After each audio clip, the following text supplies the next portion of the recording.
नमस्कार, आप देख रहे हैं हार्ट ऑफ भारत। मैं हूं दिवाकर विक्रम से। एक खबर जो मुझे बहुत सुकून दे रही है, पता नहीं वो जब बताऊंगा आपको तो आपको सुकून मिलेगा या नहीं, ये आपके ऊपर निर्भर करता है।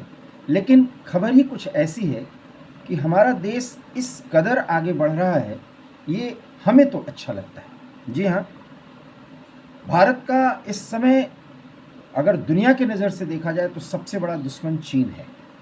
पाकिस्तान चीन के इशारे पर न्यूसेंस क्रिएट करता है, देश में आतंकियों को ज़रूर भेजता है, लेकिन पाकिस्तान के पास न अपनी कोई ताकत है और न कोई अपना दमखम।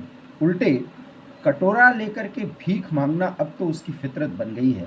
ऐसे पाकिस्तान को अगर हम अपना दुश्मन और मुख्य प्रतिद्वंदी माने तो फिर हमारे विकास के मायने ही क्या होते हैं। लेकिन हाँ, चीन जो पूरी दुनिया को चुनौती दे रहा है और भारत को हमेशा एक ऐसी कैटेगरी में रखने का प्रयास कर रहा है जिससे भारत की वो साख बन ही नहीं सकती। लेकिन अब भारत ने पिछले 10 सालों में जो चुनौती चीन के सामने सैन्य दृष्टिकोण से, आर्थिक दृष्टिकोण से और रणनीतिक दृष्टिकोण से जिस तरीके से पूरे चीन को चेक करने की कोशिश की है, उसे चुनौती दी है, वो वास्तव में काबिल गौर है। चीन पूरे दुनिया के गरीब देशों को सस्ते में कर्ज देता है और फिर वहाँ पर अपना एक आज के समय के हिसाब से एक कॉलोनी क्रिएट करता है, एक बेस बनाता है और उसके बाद वहाँ उस देश का आर्थिक दोहन करता है और बदले में अपने सेना की एक टुकड़ी को रख करके वहाँ उसकी स्वतंत्रता का पूरी तरीके से हनन कर देता है। चीन में हमने, श्रीलंका में हमने ये देखा, पाकिस्तान में हम देख रहे हैं और अब तो बहुत छोटा सा देश है मालदीव, जो भारत के रहमो-करम पर आगे बढ़ता रहा, उस देश में भी चीन ने ग्रहण लगा दिया है। और कुछ ऐसी स्थिति चीन की अब बन गई है कि दुनिया के 22 देशों के साथ उसके सीमा विवाद हैं। यहाँ तक कि जिसके साथ आज वो सबसे ज़्यादा गलबहियाँ बढ़ाने की कोशिश कर रहा है, रूस के साथ भी उसका सीमा विवाद है। हालांकि जब भी भारत की बात आती है, रूस चीन को उसकी औकात बता देता है, लेकिन ये तो अपने दोस्तों से मिल रहे समर्थन की बात है और भारत अब इस विदेश नीति पर भरोसा और विश्वास नहीं करता।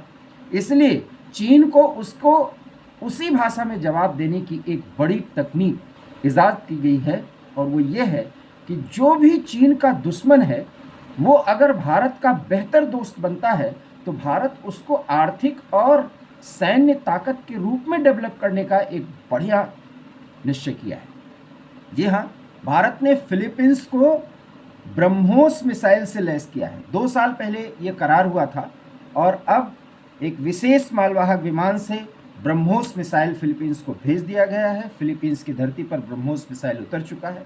ये वही फिलीपींस है जिसका ताइवान की ही तरह चीन के साथ सीधा विवाद है और हमेशा चीन की कोशिश रहती है कि वो फिलीपींस के स्वतंत्रता को, उसकी आर्थिक सार्वभौमता को खत्म करने की कोशिश करे।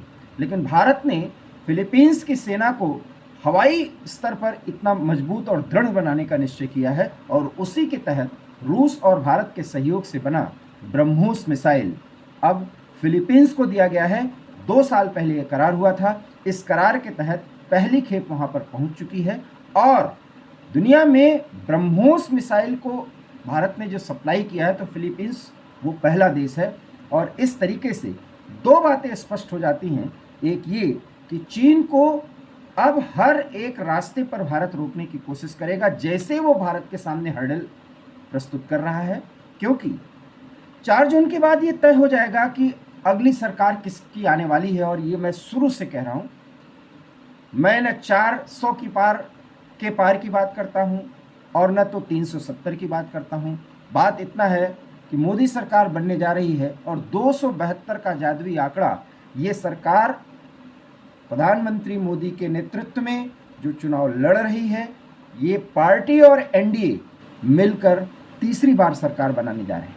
और ऐसे में चीन के साथ आने वाले समय में समस्याएं और बढ़ सकती हैं, क्योंकि चीन आमादा है अपने पड़ोसी भारत के साथ वो संबंध खराब करना ही चाहता है, क्योंकि उसे पता है कि आने वाले 1 दशक के अंदर एक बड़ी ताकत के रूप में चीन के सामने भारत खड़ा हो जाएगा और उस स्थिति में भारतीय सेना चीन के मुकाबले ज़्यादा ताकतवर हो जाएगी, क्योंकि लड़ाई का जो तरीका और उसका जो स्वरूप होता है, उन सारी स्थितियों में चीन की आर्मी से ज़्यादा तेज तर्रार आर्मी भारत की मानी जाती है।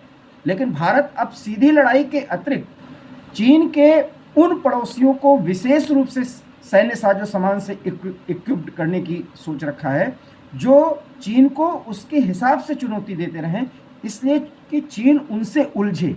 और इसीलिए फिलीपींस को इस तरह से मजबूती देने का निर्णय भारत ने किया है और ब्रह्मोस मिसाइल, जिसकी साख और जिसकी हनक पूरे दुनिया में स्थापित हो चुकी है, उस ब्रह्मोस मिसाइल को भारत ने फिलीपींस को दिया है। दूसरी बात यह हुई है कि अब जैसा कि मोदी सरकार में यह दावा किया गया कि भारत सैन्य साजो सामान का आयातक नहीं, अब दुनिया में वो एक प्रमुख निर्यातक हो रहा है और आने वाले एक दशक में भारत का निर्यात उसमें 50% की बढ़ोतरी किए जाने की बात की जा रही है। तो पूरी दुनिया के सैन्य साजो सामान के निर्यात करने वाले देशों की कैटेगरी में भारत एक बड़ी दखल देने जा रहा है। और अगर ऐसा होता है तो भारत का रणनीतिक सहयोग अनुसंधान में उन देशों के साथ होगा, और जो हो भी रहा है, जैसे फ्रांस है, जर्मनी है, अमेरिका है और रूस का तो खैर कहना ही क्या है, ब्रिटेन है, इनके साथ अनुसंधान भी बढ़ेगा। तो दुनिया में जो भी, चाहे एयर स्पेस की बात हो, चाहे नौसेना की बात हो और चाहे पैदल सेना की बात हो, उनमें जो नए अनुसंधान हैं, उन अनुसंधानों में जहाँ तक रक्षा उपकरणों के डेवलपमेंट का है, भारत बहुत आगे चला जाएगा और चीन के सामने वो एक बड़ी चुनौती प्रस्तुत करेगा। इसलिए क्योंकि एशिया में अगर भारत एक बड़ी ताकत रहेगा, तभी पश्चिमी देशों और अमेरिका के वो हित सधेंगे जिनको वो सीधे टक्कर दे करके नहीं साध सकते। और भारत की ज़रूरत है कि इन लोगों की ज़रूरत का इस्तेमाल करके अपने आप को इतना मजबूत कर ले कि चीन की कुत्सित नज़रों को उसको हमेशा झुकने के लिए मजबूर कर दे।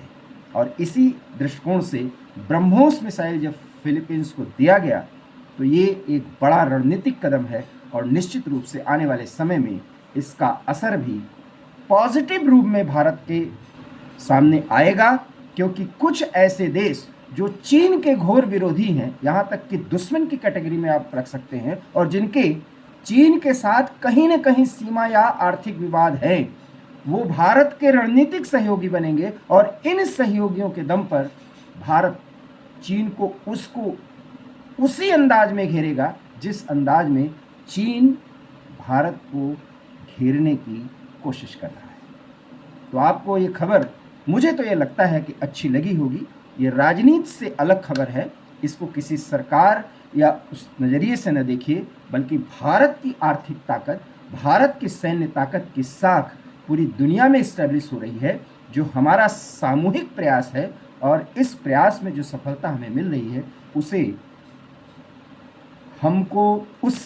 हमें उत्साहित होना चाहिए, प्रोत्साहित होना चाहिए और आने वाली चुनौतियों का सामना करने के लिए एक नई ऊर्जा के साथ अपने आप को तैयार रखना चाहिए। आपको हमारी ये खबर कैसी लगी? वीडियो अच्छा लगा हो तो प्लीज़ लाइक करिए, शेयर करिए और हमारे चैनल हार्ट टॉक भारत को प्लीज़ सब्सक्राइब करिए। यही आपसे विनम्र निवेदन है। नमस्कार।